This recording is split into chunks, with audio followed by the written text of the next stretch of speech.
ایک یہودی نے اپنے بیٹے کو کہا کہ جاؤ سودا لے کر آؤ، تو وہ گیا۔ لڑکا راستے سے گزر رہا تھا کہ اس کی نظر حضور صلی اللہ علیہ وآلہ وسلم پر پڑی، اور حضور صلی اللہ علیہ وآلہ وسلم کی نظر بھی اس لڑکے پر پڑی۔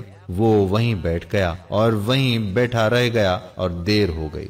باپ نے پوچھا، ارے نادان، اتنی تاخیر کی؟ باپ بہت غصے میں تھا، تمہیں سودا لینے بھیجا تھا، تم خالی ہاتھ واپس آ گئے ہو، سودا کہاں ہے؟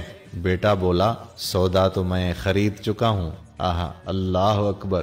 باپ کہنے لگا کہ کیا پاگل آدمی ہو تم؟ بیٹا کہتا ہے کہ بابا یقین کریں سودا خرید آیا ہوں۔ باپ بولا، تو دکھا کہاں ہے؟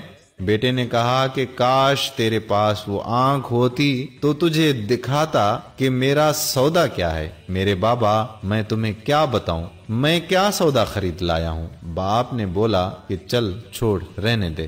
وہ لڑکا روز نبی محترم رحمت للعالمین صلی اللہ علیہ وآلہ وسلم کی خدمت اقدس میں بیٹھنے لگا۔ وہ یہودی کا اکلوتا بیٹا تھا، بہت پیارا تھا، اس وجہ سے اس نے اسے کچھ نہیں کہا۔ کچھ دنوں بعد لڑکا بہت بیمار ہو گیا، کافی دن بیمار رہا، اتنا بیمار ہوا کہ کمزوری ہو گئی، اور کمزوری اتنی ہو گئی کہ کروٹ لینا بھی مشکل ہو چکی تھی، اور پھر قریب المرگ ہو گیا۔ یہودی بہت پریشان تھا، پھر بھاگا اور گیا حضور نبی صلی اللہ علیہ وآلہ وسلم کی بارگاہ میں اور بولا کہ میں آپ صلی اللہ علیہ وآلہ وسلم کے پاس آیا ہوں۔ آپ تو جانتے ہیں کہ میں یہودی ہوں، مجھے آپ سے کوئی اتفاق نہیں ہے، مگر میرا لڑکا آپ کو دل دے گیا ہے اور قریب المرگ ہے، آپ کو رات دن یاد کر رہا ہے۔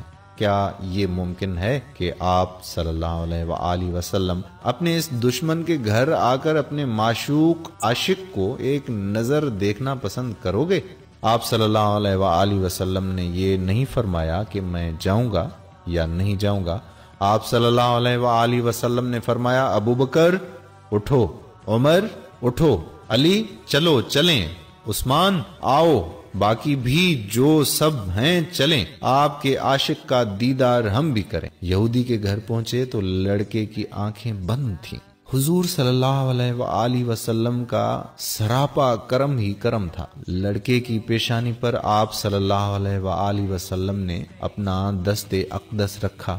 لڑکے کی آنکھیں کھل گئیں، جیسے زندگی لوٹ آئی ہو، جسم میں طاقت آ گئی، توانائی میں جوانی آئی، آنکھیں کھولی، رخ مصطفیٰ صلی اللہ علیہ وآلہ وسلم پر نظر پڑی، ہلکی سی مسکراہٹ چہرے پر آئی، لب کھل گئے۔ اللہ اکبر، کیا منظر ہوگا! مسکراہٹ پھیل گئی۔ حضور صلی اللہ علیہ وآلہ وسلم نے فرمایا کہ بس اب کلمہ پڑھ لو۔ لڑکا اپنے باپ کا منہ تکنے لگا تو وہ یہودی بولا کہ میرا منہ کیا تکتا ہے؟ ابو القاسم یعنی محمد ابن عبداللہ صلی اللہ علیہ وآلہ وسلم جو کہتے ہیں کر لو۔ لڑکا بولا، یا رسول اللہ صلی اللہ علیہ وآلہ وسلم، میرے پاس تو کچھ بھی نہیں ہے۔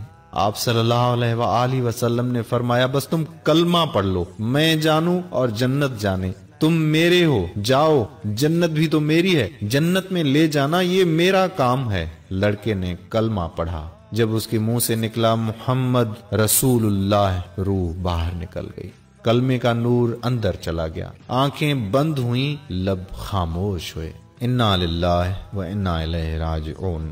اس لڑکے کا باپ وہ یہودی بولا، محمد صلی اللہ علیہ وآلہ وسلم، میں اور آپ دونوں مخالف ہیں، اس لیے یہ لڑکا اب میرا نہیں رہا، اب یہ اسلام کی مقدس امانت ہے۔ کاشانہ نبوت صلی اللہ علیہ وآلہ وسلم سے اس کا جنازہ اٹھے، تب ہی اس کی عزت ہے، لے جاؤ اس کو۔ آقا علیہ السلام جب یہودی کے گھر سے نکلے تو یہ فرماتے جا رہے تھے کہ اس اللہ کا شکر ہے جس نے میرے صدقے سے اس بندے کو بخش دیا۔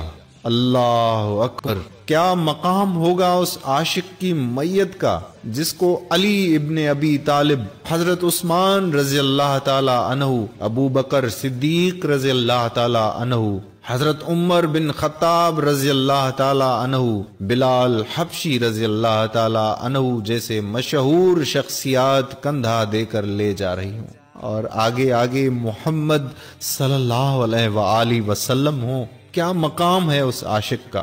آپ صلی اللہ علیہ وآلہ وسلم قبر کے اندر پنجوں کے بل چل رہے تھے، مکمل پاؤں مبارک نہیں رکھ رہے تھے۔ کافی دیر کے بعد آپ صلی اللہ علیہ وآلہ وسلم قبر سے باہر آئے تو چہرے پر تھوڑی زردی چھائی تھی، تھکن سی محسوس ہوئی۔ اللہ غنی۔ صحابہ پوچھتے ہیں حضور صلی اللہ علیہ وآلہ وسلم یہ کیا ماجرا ہے؟ پہلے تو یہ بتائیں کہ آپ صلی اللہ علیہ وآلہ وسلم نے قبر میں پاؤں مبارک مکمل کیوں نہیں رکھا؟ آپ صلی اللہ علیہ وآلہ وسلم پنجوں کے بل کیوں چلتے رہے؟ تو کریم آقا صلی اللہ علیہ وآلہ وسلم نے فرمایا کہ قبر کے اندر بے پناہ فرشتے آئے ہوئے تھے، اس لیے مجھے جہاں جگہ ملتی تھی میں پنجہ ہی رکھتا تھا، پاؤں رکھنے کی جگہ نہیں تھی۔ میں نہیں چاہتا تھا کہ کسی فرشتے کے پاؤں پر میرا پاؤں آ جائے۔ اللہ پاک ہم سب مسلمانوں کو رسول اللہ صلی اللہ علیہ وآلہ وسلم کے عشق میں جینا اور مرنا نصیب فرمائے، آمین ثم آمین یا رب العالمین۔ میرے پیارے بھائیوں اور میری محترم بہنوں، امید کرتا ہوں کہ ہماری آج کی یہ ویڈیو آپ کو ضرور پسند آئی ہوگی۔ یہ ایک عاشق رسول کا قصہ تھا۔ اس ویڈیو کو لائک کریں، شیئر کریں اور اپنے کمنٹس ضرور کیجیے گا۔ جزاک اللہ خیرہ۔ السلام علیکم ورحمۃ اللہ وبرکاتہ۔